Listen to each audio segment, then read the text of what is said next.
I'm Shelley Carell. I'm the director of the Clayman Institute for Gender Research here at Stanford and also a sociology professor. And we decided to host this conference on online feminisms because one thing that has been observed is that the progress towards gender equality has stalled since about the mid-1990s. So since then, we've seen virtually no progress and closing the gaps between men and women. So we decided what we wanted to do is host a conference where we could ask whether new online technologies could actually jumpstart the gender revolution and fuel the movement towards gender equality. And in particular, we were interested in the extent to which online platforms could bridge divides between different groups of feminists, between feminists on different sides of racial divides, feminists of different generations, feminists of different sexualities, sexual orientations, sexual identities, and if that wouldn't enhance the progress towards gender equality.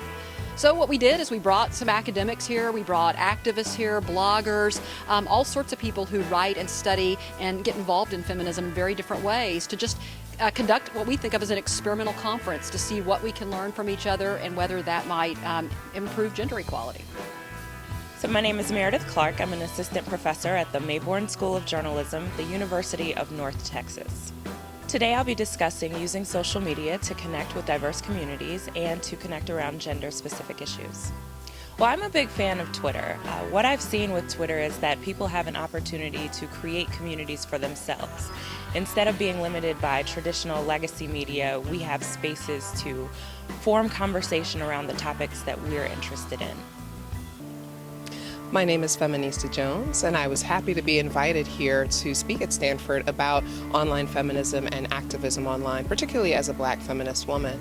Some of the things I talked about today were how Black feminist voices have been amplified using online spaces, as well as other women of color, women of various gender identities and sexualities. So that's been rather important for us.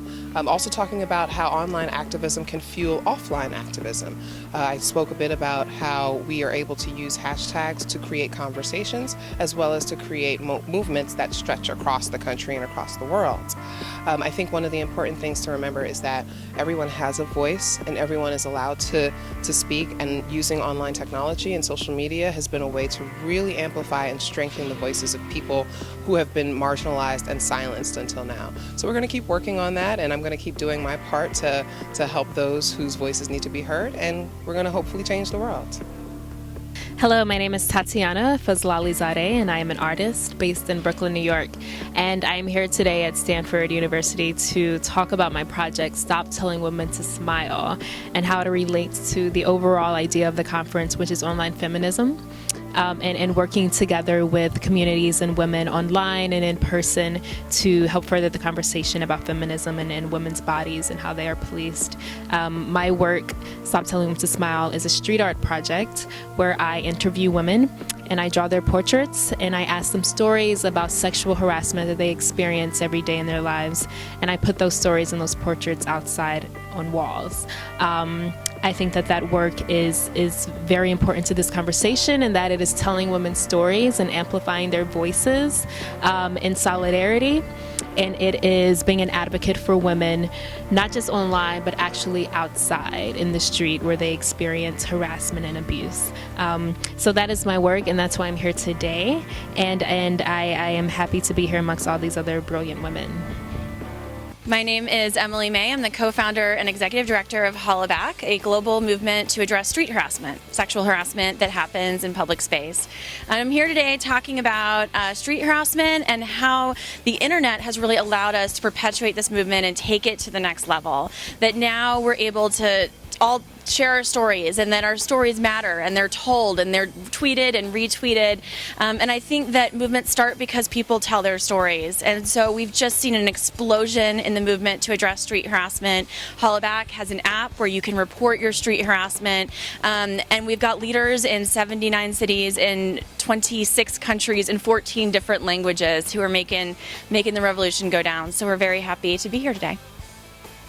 Hello, my name is Alison Krauss, and I am a postdoctoral fellow at the Clayman Institute for Gender Research. And my name is Ashley Farmer, and I'm Alison's fellow postdoc at the Clayman Institute. And in the online feminism conference, we were interested in exploring how the feminist movement has changed over time and how the internet has changed the way that feminists engage with each other and with their communities. And so we had questions about who polices online activism, what makes a good feminist or a bad feminist, and we thought we'd bring together some of the best and the brightest speakers to talk about online activism and how we can continue to promote change. And it's our hope that we will develop collaboration and connections among participants. And we're very thankful for Stanford and the Clayman Institute and all of our sponsors for helping us do this today.